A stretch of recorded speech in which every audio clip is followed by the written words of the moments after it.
recevoir l'amour? Voulez-vous recevoir le vrai amour? Celui qui ne critique personne,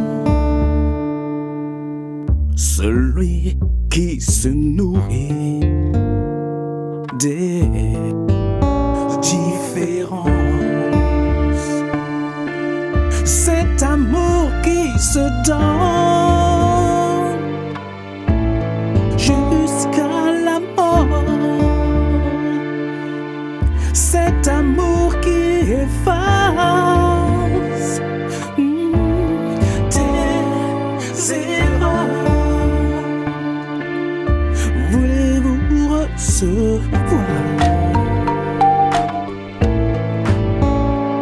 l'amour? Mais voulez-vous recevoir l'amour de Dieu?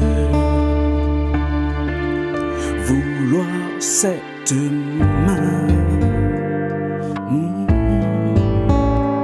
tendue, vouloir ce réconfort éternel, vouloir cet amour qui ne se lasse jamais d'aimer. Voulez-vous recevoir l'amour? Mais voulez-vous recevoir, dites-moi, Dieu?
Ce don qui est pour toi.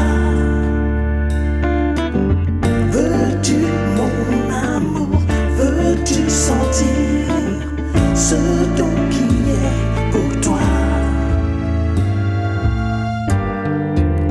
Ne te fie pas à ton propre sens.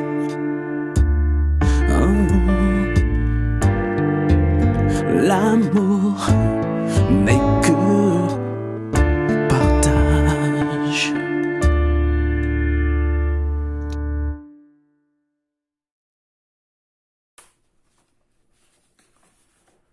Aujourd'hui, le Seigneur accueille ses enfants en tout lieu où son nom est célébré, y compris devant un écran d'ordinateur. Gens du monde entier, acclamez le Seigneur. Offrez-lui un culte joyeux. Présentez-vous à lui avec des cris de joie. Sachez-le, c'est le Seigneur qui est Dieu. C'est lui qui nous a fait. Nous sommes à lui. Nous sommes son peuple, le troupeau dont il est le berger. En entrant dans son temple, acclamez-le. Dans ses parvis, exprimez vos louanges. Louez le Seigneur. Remerciez-le d'être votre Dieu. Oui, le Seigneur est bon et son amour n'a pas de fin. De siècle en siècle, il reste fidèle. que sa bénédiction repose sur chacun d'entre nous et sur ce culte que nous voulons lui consacrer. Amen. Je vous invite à louer le Seigneur avec le psaume 121, Cantique des degrés.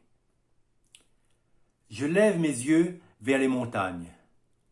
D'où me viendra le secours? Le secours me vient de l'Éternel, qui a fait les cieux et la terre.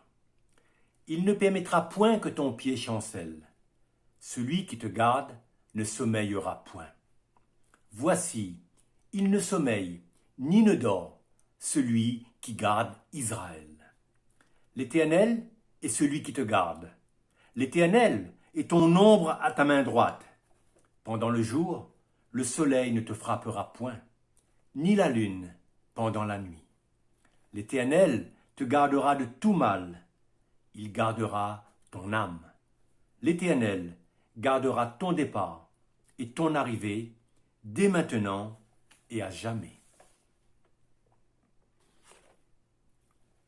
Ce psaume est un psaume dit des degrés, de montée vers Jérusalem.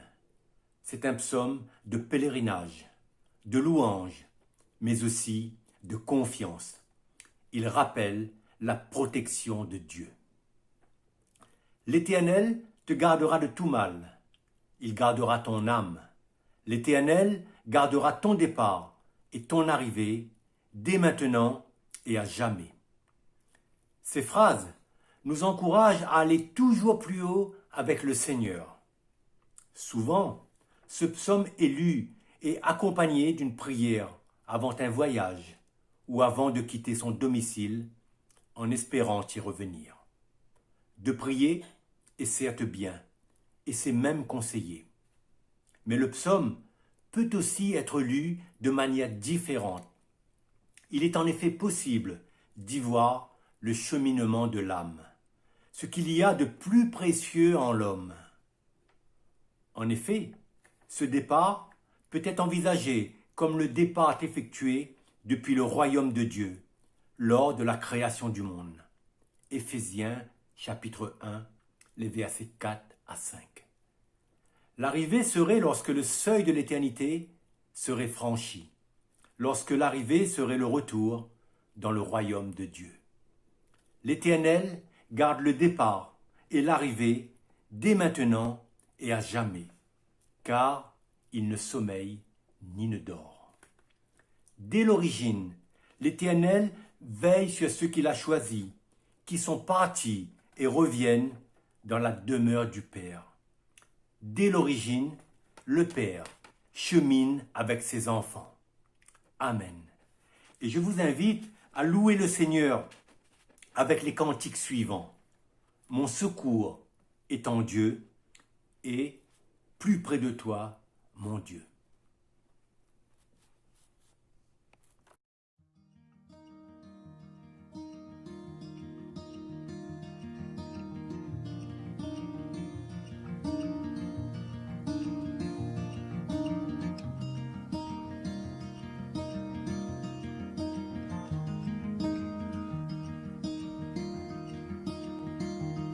Si la lune me glace et le soleil menace, Créateur des étoiles, mon secours est en toi. Si mes larmes ruissellent et que mon pas chancelle, Créateur de la terre, mon secours est en toi.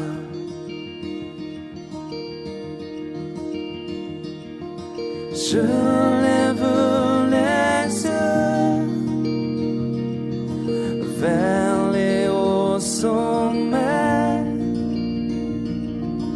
Toi seul est mon Dieu. Je proclamerai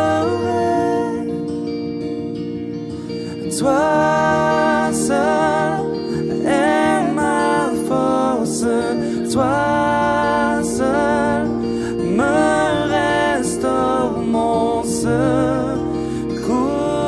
est en toi.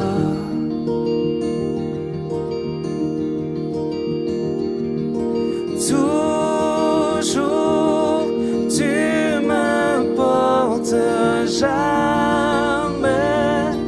tu ne dors, mon secours est en toi.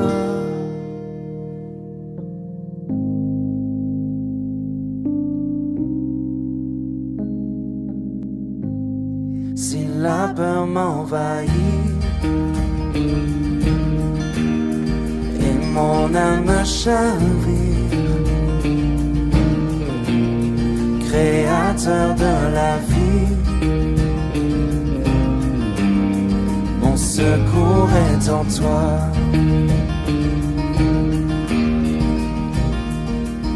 Je lève les yeux vers les hauts sommets. Toi seul est mon Dieu. Je proclamerai, toi seul est ma force, toi seul me restaure, mon secours est en toi.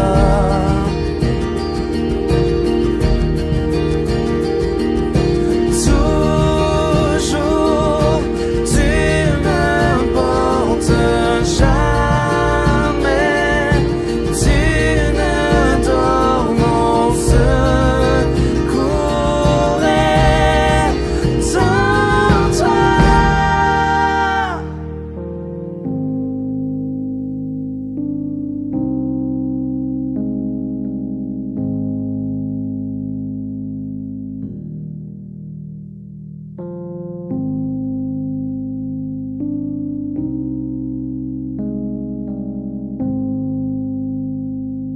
Ta victoire, mon espoir, ton chemin, mon destin, ton salut, mon refuge, tout est en toi. Ta victoire, mon espoir, ton chemin, mon destin, ton salut, mon refuge, tout est en toi.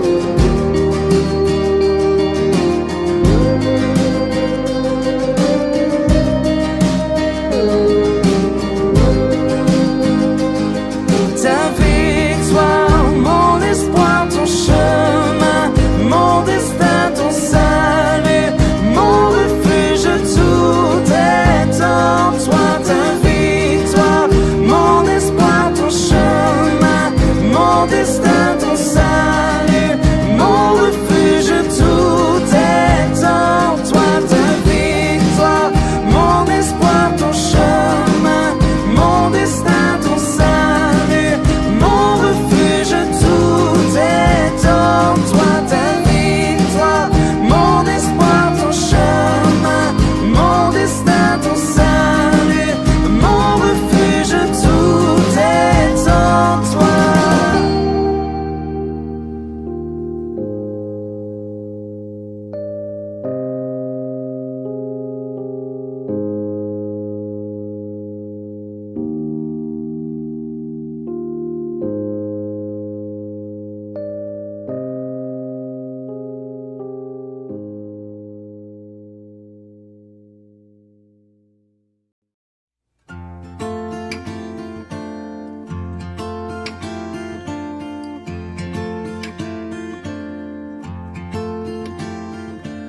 Mon Dieu, plus près de toi, plus près de toi, c'est le mot la foi, plus près de toi.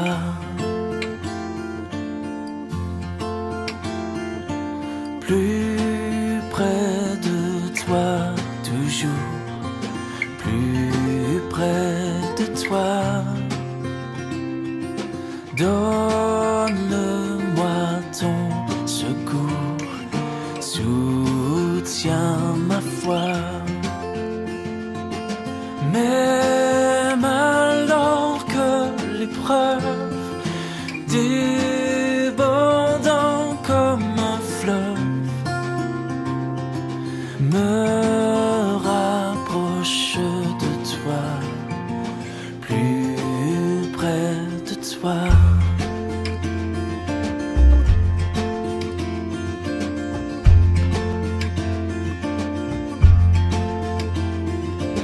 Plus près de toi, Seigneur, plus près de toi.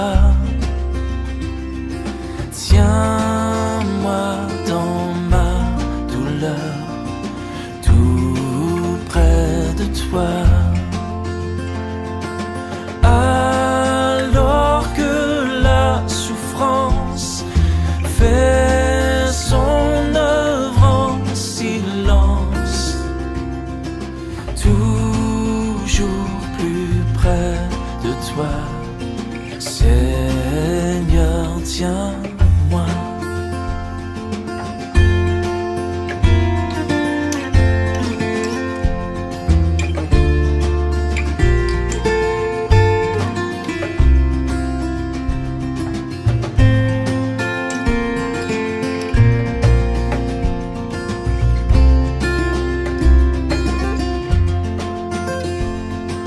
Mon Dieu, plus près de toi, dans le désert,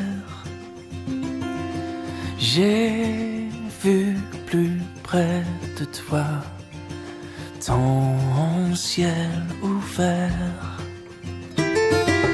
Pèlerin, bon courage, ton chant brave l'orage. Mon Dieu, plus près de toi, plus près de toi. Oui, pèlerin, bon courage, ton chant brave l'orage. Mon Dieu, plus près de toi, plus près de toi.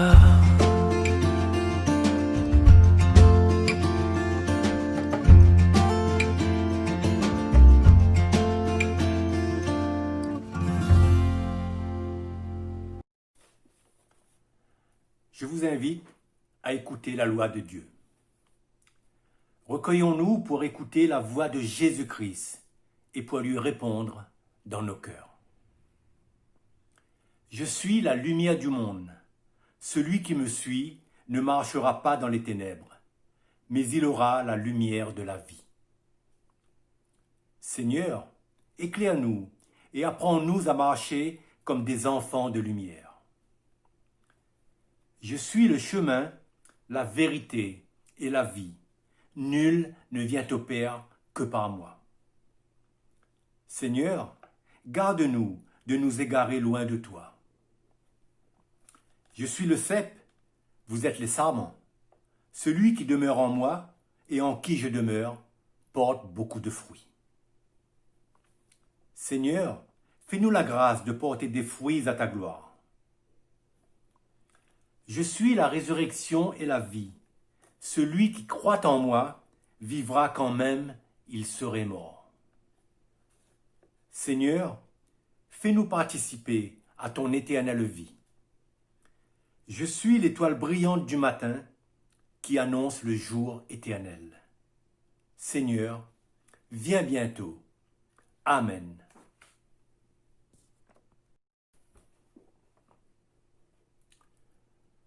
Devant la sainte loi de Dieu, l'homme pécheur ne peut que reconnaître ses péchés et demandez pardon au Seigneur. Confessons nos péchés avec le psaume 40 de David. Je lis les versets 12 à 14 et 17 à 18. Toi, Éternel, tu ne me refuseras pas tes compassions. Ta bonté et ta fidélité me garderont toujours. Car des maux sans nombre m'environnent, les châtiments de mes iniquités m'atteignent, et je ne puis en supporter la vue. Ils sont plus nombreux que les cheveux de ma tête, et mon courage m'abandonne. Veuille me délivrer, ô Éternel. Éternel, viens en hâte à mon secours. Que tous ceux qui te cherchent soient dans l'allégresse et se réjouissent en toi. Que ceux qui aiment ton salut disent sans cesse, exalté soit l'Éternel. Moi, je suis pauvre et indigent, mais le Seigneur pense à moi. Tu es mon aide et mon libérateur. Mon Dieu, ne tarde pas. Et je vous invite à louer le Seigneur avec le cantique « Seigneur reçoit, Seigneur pardonne ».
La parole de Dieu nous dit que lorsqu'un pécheur demande pardon pour ses fautes, Dieu, dans sa compassion, pardonne.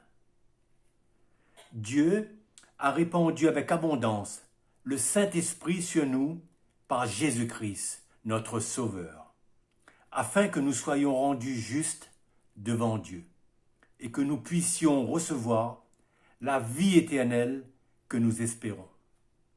C'est là une parole certaine. Dans la repentance et dans la foi, recevons donc le pardon de Dieu avec joie et confiance. Et je vous invite à chanter le cantique « Tel que je suis, je viens à toi ».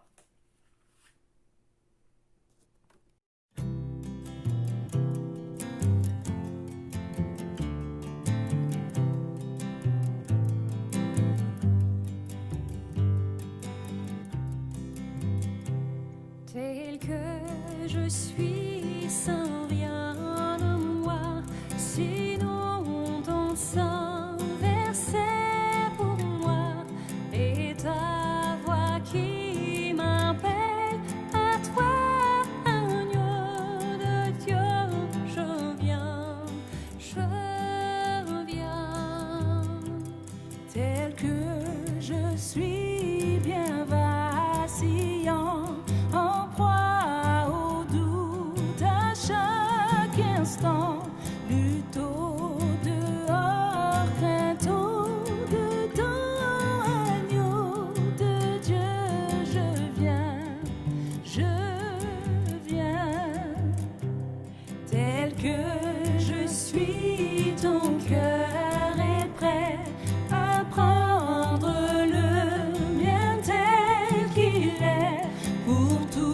inchangé, sauveur parfait, agneau de Dieu, je viens, tel que je suis, ton grand amour a tout pardonné sans retour. Je veux être à toi dès ce jour, agneau de Dieu, je viens, je viens.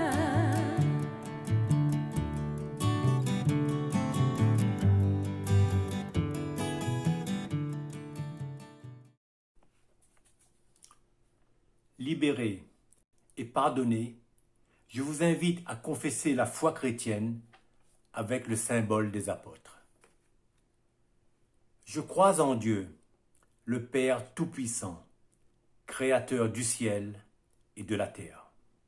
Je crois en Jésus-Christ, son Fils unique, notre Seigneur, qui a été conçu du Saint-Esprit et qui est né de la Vierge Marie. Il a souffert sous Ponce Pilate, il a été crucifié, il est mort, il a été enseveli. Il est descendu au séjour des morts. Le troisième jour, il est ressuscité des morts. Il est monté au ciel. Il siège à la droite de Dieu, le Père Tout-Puissant. Il viendra de là pour juger les vivants et les morts. Je crois en l'Esprit Saint. Je crois la Sainte Église universelle, la communion des saints, la rémission des péchés, la résurrection de la chair et la vie éternelle. Amen.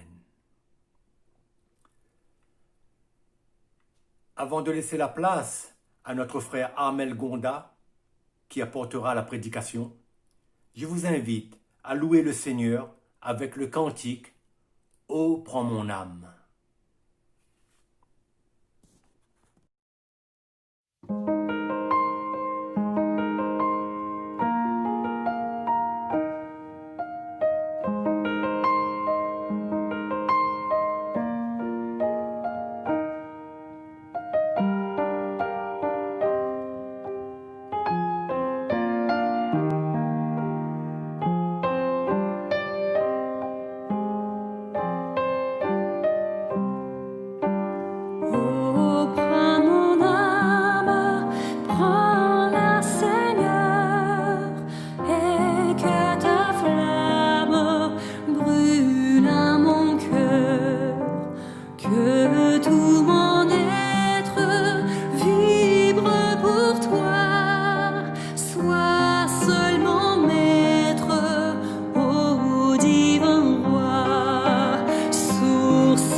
tous.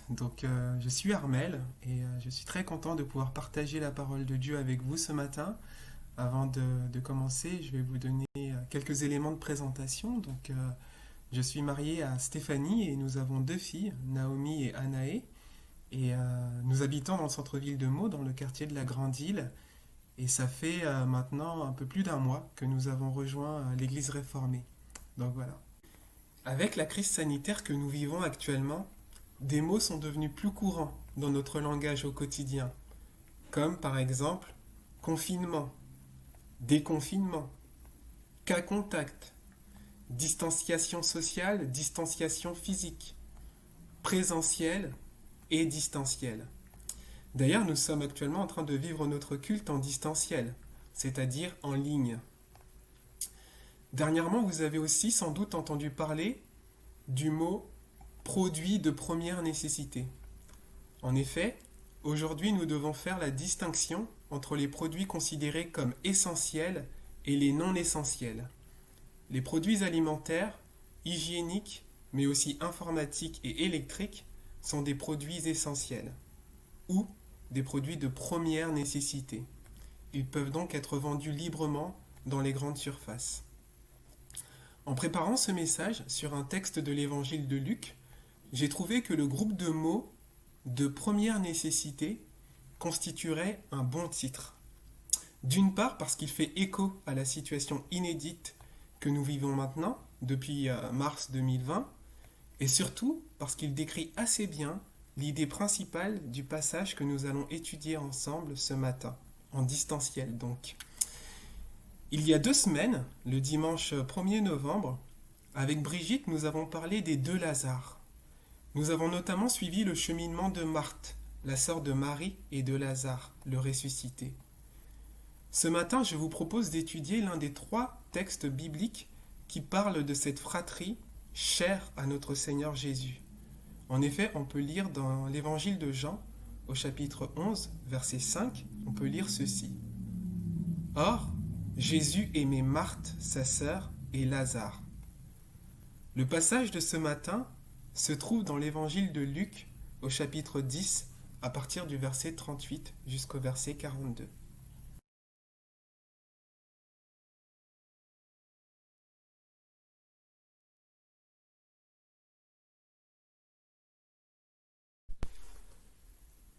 Avant de lire le passage, je vous invite à la prière.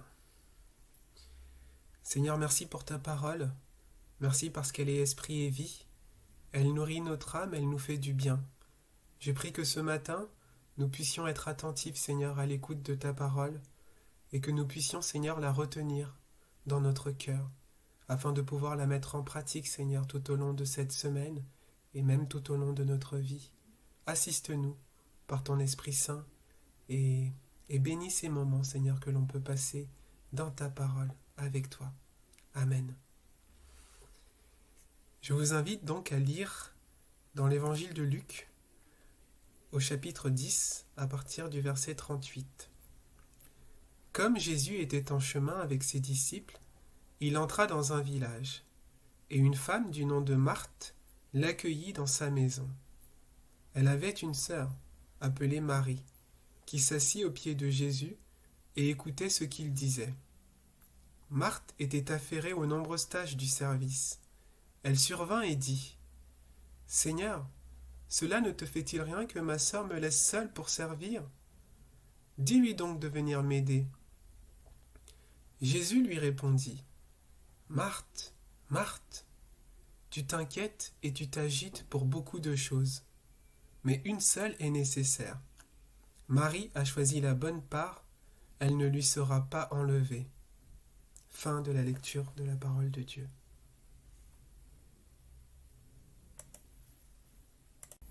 Nous allons étudier ce passage en 3 parties. Donc la première s'intitule « Marthe accueille Jésus ». Marthe, Marie et Lazare habitent à Béthanie, un petit village de la Judée. On peut le lire dans Jean, chapitre 11, verset 1. « Il y avait un homme malade, c'était Lazare de Béthanie, le village de Marie et de sa sœur Marthe. » Et un peu plus loin, au verset 18, « Béthanie était près de Jérusalem, à moins de 3 kilomètres, et beaucoup de Juifs étaient venus chez Marthe et Marie pour les consoler de la mort de leur frère. Tout à l'heure, je vous parlais de grande surface. Eh bien, 3 kilomètres, la distance entre Béthanie et Jérusalem, eh bien, c'est exactement la distance qui sépare le centre commercial Auchan de Choconin-Neufmontier de notre temple au centre-ville de Meaux. Il y a une distance d'exactement 3 kilomètres. Et d'après Google Maps, il nous faudrait environ 35 minutes à pied pour faire le trajet. Et c'est 7 minutes en voiture. Donc c'est un peu cette même distance qu'il y a entre Béthanie et Jérusalem, la capitale d'Israël. Jésus et ses disciples venaient sans doute de Jérusalem. En effet, ils se rendaient très souvent à la capitale. Ils étaient souvent sur les routes. En effet, ils sont originaires de la Galilée, au nord d'Israël. Marie, dans cette scène qui nous est décrite, Marie est assise comme lorsque Jésus arrivera à Béthanie pour la résurrection de Lazare. On peut lire dans Jean 11, verset 20, « Lorsque Marthe apprit que Jésus arrivait, elle alla à sa rencontre, tandis que Marie restait assise à la maison. » On y verra donc dans Jean une Marthe fidèle à elle-même, toujours en action, et on voit que Marie, elle est assise à la maison, exactement comme dans notre passage. Marie est assise. Elle n'est pas assise n'importe où, elle est au pied de Jésus, comme dans les 2 autres épisodes dans l'évangile de Jean. On peut lire, Marie arriva à l'endroit où était Jésus. Quand elle le vit, elle tomba à ses pieds et lui dit, « Seigneur, si tu avais été ici, mon frère ne serait pas mort. » Jean 11, verset 32. Et dans Jean 12, verset 1, on peut lire ceci. « 6 jours avant la Pâque, Jésus arriva à Béthanie, où était Lazare, qu'il avait ressuscité. Là, on lui offrit un repas. Marthe servait, comme d'habitude, et Lazare était parmi ceux qui se trouvaient à table avec lui. Marie prit 1 demi-litre d'un parfum de nard pur très cher, en versa sur les pieds de Jésus et lui essuya les pieds avec ses cheveux. Jean 12, verset 1. Donc Marthe est toujours en action, elle servait, tandis que Marie, elle tomba d'abord aux pieds de Jésus lorsque Jésus vient pour la résurrection de Lazare, et puis lorsque Jésus revient à Béthanie pour un repas, Marie va lui verser du parfum sur les pieds et lui essuyer les pieds. Donc on voit que Marie a l'habitude de se trouver, de se mettre en tout cas aux pieds de Jésus. Ici, dans notre passage, Marie nous semble un peu passive, mais elle est à l'écoute. Elle ne parle pas dans ce passage. En tout cas, Luc ne rapporte pas ces mots. Marie nous semble donc passive par rapport à sa sœur Marthe, qui est active. Toujours fidèle à elle-même, elle est active, voire même hyperactive. Marie, elle, est assise aux pieds de Jésus, tandis que Marthe sert les convives. Nous allons passer à la deuxième partie que j'ai intitulée « Marthe, Marthe ». Ces convives sont sûrement au moins au nombre de 13. Jésus plus les 12. Ils ont marché jusqu'à Béthanie. Ils ont sans doute besoin de boire et peut-être de manger. Vous savez, ces produits alimentaires de première nécessité. Debout et active, comme toujours, Marthe fait seule face aux nombreuses tâches du service. Elle sert au moins 15 personnes au total, si on inclut Lazare. Marthe est débordée. Elle est même peut-être dépassée. Elle est certainement fatiguée par cette lourde tâche. Elle appelle à l'aide. Elle s'adresse à Jésus et lui demande d'intervenir. Face à une injustice qui semble manifeste, sa sœur la laisse seule pour servir. Sa requête est teintée d'un léger reproche. Jésus ne semble pas s'en soucier, d'après elle. Elle adresse donc une demande au Seigneur. Elle le prie d'agir. La solution à son problème, qu'elle suggère elle-même, est la suivante.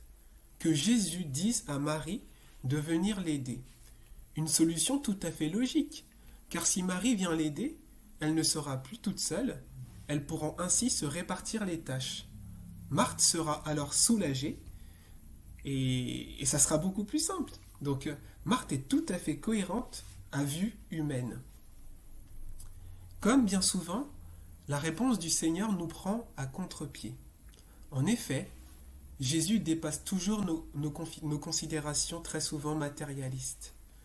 Du milieu de la foule, quelqu'un dit à Jésus. On peut lire ce passage dans Luc, chapitre 12, versets 13 à 16.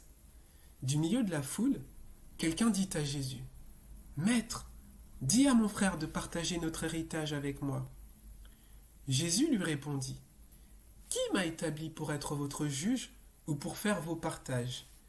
Puis il leur dit, « Gardez-vous avec soin de toute soif de posséder, car la vie d'un homme ne dépend pas de ses biens, même s'il est dans l'abondance. » Et il leur dit cette parabole. Les terres d'un homme riche avaient beaucoup rapporté. Et ainsi de suite. C'est la parabole du riche insensé. Un passage très très très riche et très intéressant. Donc je reviens à Luc. En effet, le problème de Marthe semble être purement matériel et temporel. Et à première vue, Jésus ne semble pas répondre à la question posée, ni à la requête de Marthe. Il va directement à l'essentiel, comme à son habitude. Il va droit au but.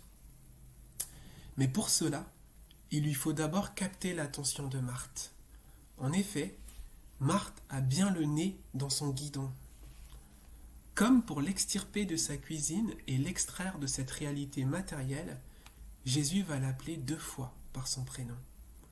Marthe, Marthe. Comme pour lui signifier, Marthe, ce que j'ai à te dire est très important. Cela nous rappelle en vérité, je vous le dis.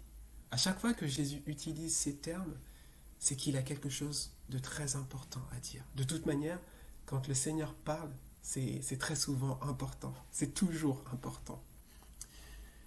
La scène donc qui se déroule sous les yeux de Marie ressemble aussi un peu à ce qui est arrivé à une autre Marie, qui a aussi été témoin d'une résurrection. Je parle de Marie de Magdala, lorsqu'elle est au tombeau. Elle cherche le corps de Jésus, dans Jean chapitre 20, versets 15 et 16. Jésus lui dit, « Femme, pourquoi pleures-tu?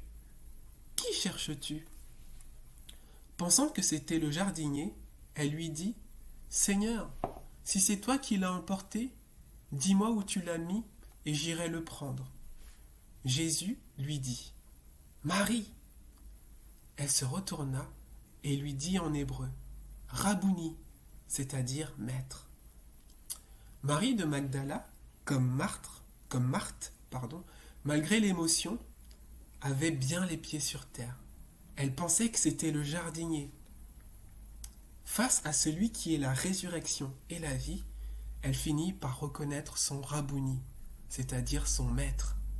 Rabouni, c'est un titre d'honneur qui peut vouloir dire maître, chef ou prince. Pierre dira plus tard, « Vous avez fait mourir le prince de la vie que Dieu a ressuscité.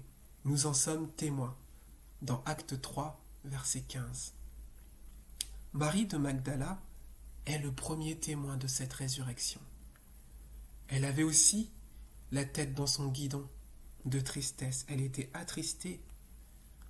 Jésus a dû l'extirper de cette réalité matérielle en l'interpellant une fois avec autorité par son prénom. Marie. Ici, dans Luc, pour Marthe, c'est par 2 fois que Jésus l'interpelle. Marthe, Marthe. Il veut l'extirper de sa cuisine. Il veut l'extraire de cette réalité matérielle, car il y a quelque chose de crucial à lui dire. Il a quelque chose de très important à lui dire. Et nous allons ainsi passer donc à la 3e partie, intitulée « Une seule chose est nécessaire ». Marthe, Marthe, tu t'inquiètes et tu t'agites. Voilà ce que Jésus lui dit. Tu t'inquiètes, c'est le mot mérimnao, qui signifie s'inquiéter. Et on retrouve le même terme un peu plus tard dans un passage que je lirai par la suite lorsque Jésus dit « Ne vous inquiétez pas de ce que vous mangerez, de ce que vous boirez, etc. » C'est le même mot. Et le mot « tu t'agites », Marthe, tu t'agites, c'est turbazo, être perturbé, être troublé dans son esprit, être inquiet. Et dans la version Darby, ce terme est traduit par « tu te tourmentes ». Marthe, Marthe, tu t'inquiètes et tu te tourmentes pour beaucoup de choses. Marthe est seule face à beaucoup de choses à faire. Jésus se place sur un autre plan. Elle se tourmente pour beaucoup de choses. Le Seigneur qui voit dans les cœurs sait qu'elle n'est pas tranquille. Bien évidemment, Jésus se soucie de Marthe, mais pas comme elle le pense, ou pas comme elle le voudrait. Il s'intéresse plutôt à ce qu'elle vit intérieurement. Ce dont elle a réellement besoin, ce n'est pas de l'aide de sa sœur. Elle a besoin d'être apaisée dans son esprit. Jésus se place sur le plan spirituel. Le verset suivant appuie cette analyse. Tu t'inquiètes et tu t'agites pour beaucoup de choses, mais une seule est nécessaire. Marie a choisi la bonne part, elle ne lui sera pas enlevée. Jésus se place sur le plan spirituel. Face aux nombreuses tâches et aux beaucoup de choses, avec le mais, Jésus oppose une seule chose. Cette seule chose est vraiment nécessaire. Face à tant de choses à se préoccuper, une seule est vraiment essentielle. Cette seule chose est fondamentale. Elle est importante. Elle est indispensable. Elle est primordiale. Elle est cruciale. Elle est vitale. Marie est assise aux pieds de Jésus. Elle est à l'écoute de son maître, celui qui enseigne les réalités célestes. Elle est sur le plan spirituel. Elle est en train de nourrir son âme. Son esprit est apaisé. Elle n'est pas occupée, ni même préoccupée. Elle est concentrée et centrée sur la seule chose de vraiment importante, c'est-à-dire écouter Jésus-Christ. Elle a choisi d'écouter Jésus plutôt que de le servir. Marie a les yeux tournés vers le ciel. Comment Jésus pourrait-il lui dire d'aller aider sa sœur? Lui qui a dit « Le ciel et la terre disparaîtront, mais mes paroles ne disparaîtront pas. » Marc, chapitre 13, verset 31. En effet, l'action de Jésus n'a pas une portée matérielle et temporelle, mais sa mission est d'ordre spirituel et éternel. Marie a choisi la bonne part. Elle ne lui sera pas enlevée. Ce que Marie a reçu est très précieux. Elle a reçu de la part de Jésus pour l'éternité. Marthe et Marie ont deux postures très différentes. L'une est debout et active, très occupée et peut-être même préoccupée. Elle est hyper active, comme j'ai pu le dire. C'est Marthe. Elle est sur le plan matériel et temporel. Face à tant de choses à s'occuper, Marthe se sent seule. Elle est dépassée. L'autre posture, c'est celle de Marie. Elle est assise. Elle semble être passive, mais elle est centrée et concentrée sur la seule chose de vraiment essentielle, c'est-à-dire écouter Jésus. Marie est sur le plan spirituel et éternel. En conclusion de ce message, on va essayer de tirer des applications concrètes pour nous aujourd'hui. Cette courte histoire a beaucoup à nous apprendre. Les réalités matérielles et temporelles ne sont pas mauvaises en soi, mais elles peuvent parfois nous absorber au point de nous inquiéter. En priant nous ne mettons pas Dieu au courant d'une situation qu'il ne connaîtrait pas. Dieu connaît nos besoins avant que nous les lui demandions. On peut lire ceci dans Matthieu 6, versets 31 et 34. Ne vous inquiétez pas. C'est le turbasso de tout à l'heure. Ne vous inquiétez donc pas et ne dites pas « Que mangerons-nous ? Que boirons-nous ?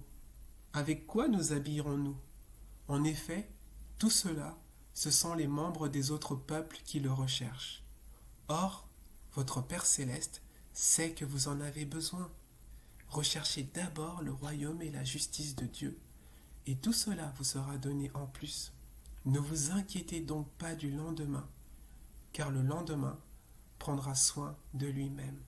À chaque jour suffit sa peine. Matthieu 6, versets 31 à 34. Comme Marie, nous avons absolument besoin de nous centrer et de nous concentrer sur la seule chose de vraiment essentielle. Écouter Jésus. Le faire, c'est se placer sur le plan spirituel et éternel. Pour cela, nous n'avons qu'à ouvrir nos Bibles. J'aime beaucoup cette citation de John Piper, un pasteur américain assez connu. Il a dit ceci. « Tu veux entendre Dieu te parler ? Lis ta Bible à haute voix. » C'est tellement vrai. Lire notre Bible à haute voix, c'est entendre Dieu nous parler, c'est entendre Jésus nous parler. Aujourd'hui, nous vivons une situation inédite, propice à la peur, à l'angoisse, à l'inquiétude, à l'agitation, au désespoir. Peut-être même que certains d'entre nous sont actuellement seuls face à une situation de détresse, une montagne, comme nous l'avons chanté tout à l'heure. Je lève les yeux vers les montagnes, d'où me viendra le secours. Peut-être certains sont face à une montagne, une situation qui les dépasse, dans leur famille, dans leur travail, dans leur santé. Il y a un apologète, un écrivain qui s'appelle C.S. Lewis, il a dit ceci. Un apologète chrétien et un écrivain, donc il est chrétien. Nous pouvons réussir à ignorer le plaisir, mais la douleur exige qu'on s'en occupe. Et elle insiste. Dieu nous chuchote dans nos plaisirs.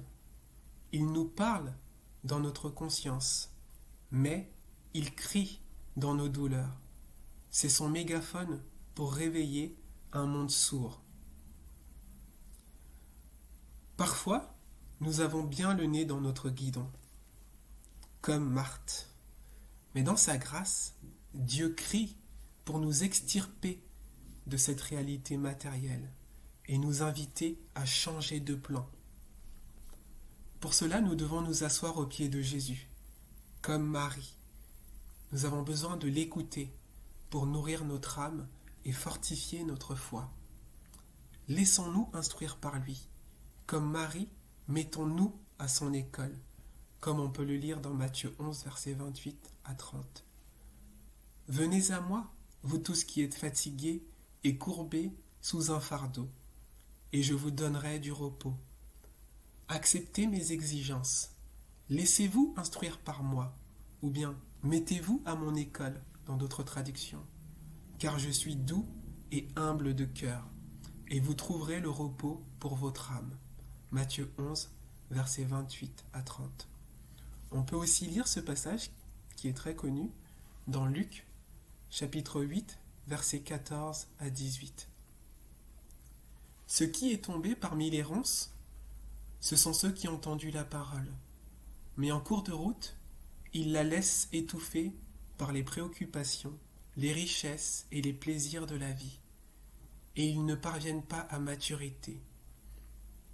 Ce qui est tombé dans la bonne terre, ce sont ceux qui ont entendu la parole avec un cœur honnête et bon. Ils la retiennent et portent du fruit avec persévérance. Personne n'allume une lampe pour la couvrir d'un vase ou la mettre sous un lit, mais il la met sur un support afin que ceux qui entrent voient la lumière. Il n'y a en effet rien de caché qui ne doive être mis en lumière, rien de secret qui ne doivent être connus et mis au jour. Faites donc bien attention à la manière dont vous écoutez. Je répète ce verset.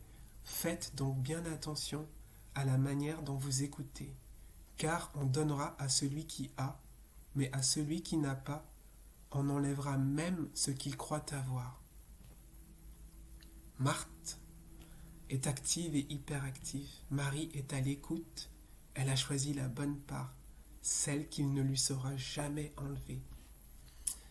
Un jour, un prédicateur est intervenu dans le cadre du GBU, les groupes bibliques universitaires, et il a dit une phrase qui m'a marqué, que j'ai toujours gardée dans mon esprit.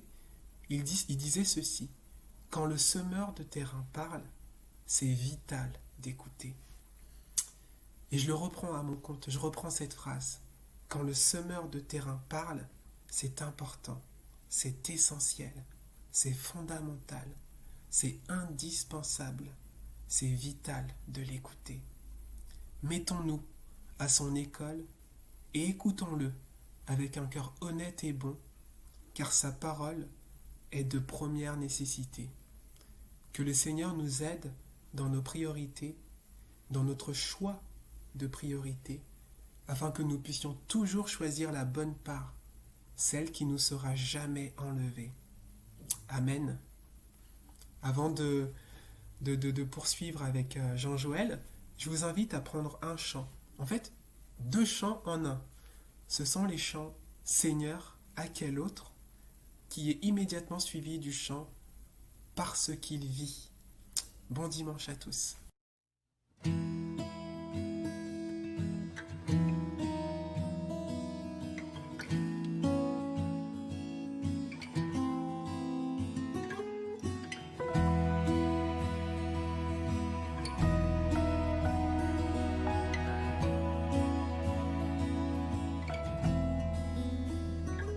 Seigneur, à quel autre irions-nous qu'à toi?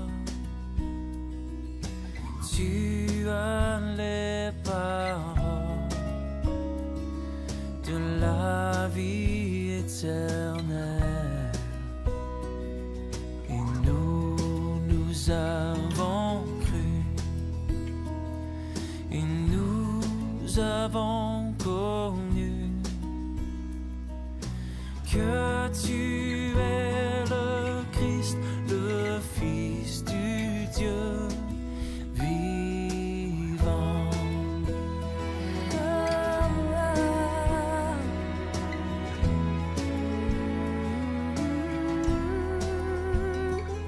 Seigneur, à quel autre irions-nous qu'à toi? Tu as les paroles de la vie éternelle, et nous avons cru, et nous avons connu que tu es le Christ, le Fils du Dieu vivant. Et nous avons cru, et nous avons connu que tu es le Christ, le Fils du Dieu vivant.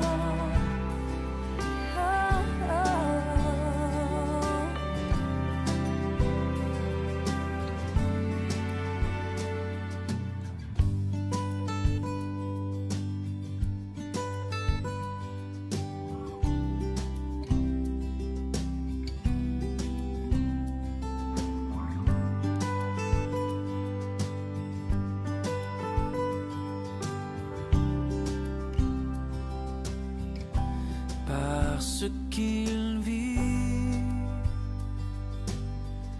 je n'ai rien à craindre, mais lendemain, assurés entre ses mains. Il tient ma vie pour ce temps et l'éternité. Je sais qu'il vit.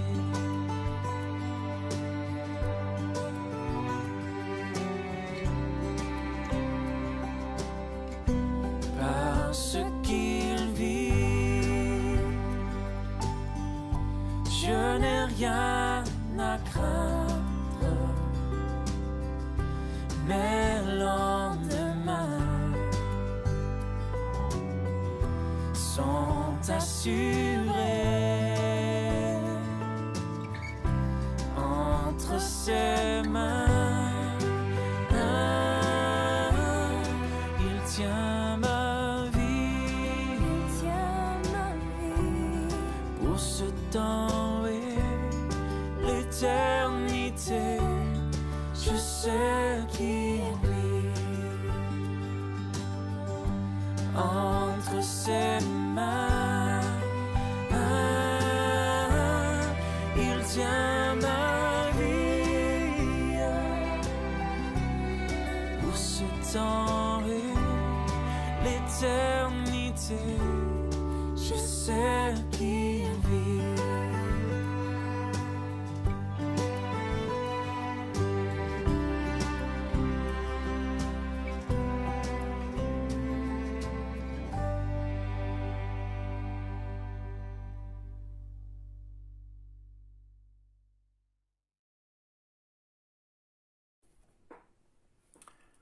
Je vous invite à la prière d'intercession. Seigneur, toi qui aimes le plus petit de nos frères, nous te prions pour les pauvres, les affligés, les malades, les isolés, pour les victimes de la guerre et du désordre. Nous te prions pour tous ceux qui nous sont chers et tous ceux que tu confies à notre prière. Nous te les nommons dans le secret de nos cœurs.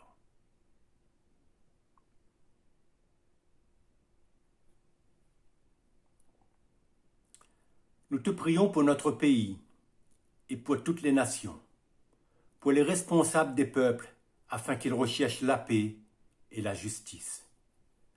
Seigneur, nous te demandons de veiller sur ton Église. Fortifie sa foi, son espérance et son amour. Donne-lui de rester fidèle à ta parole.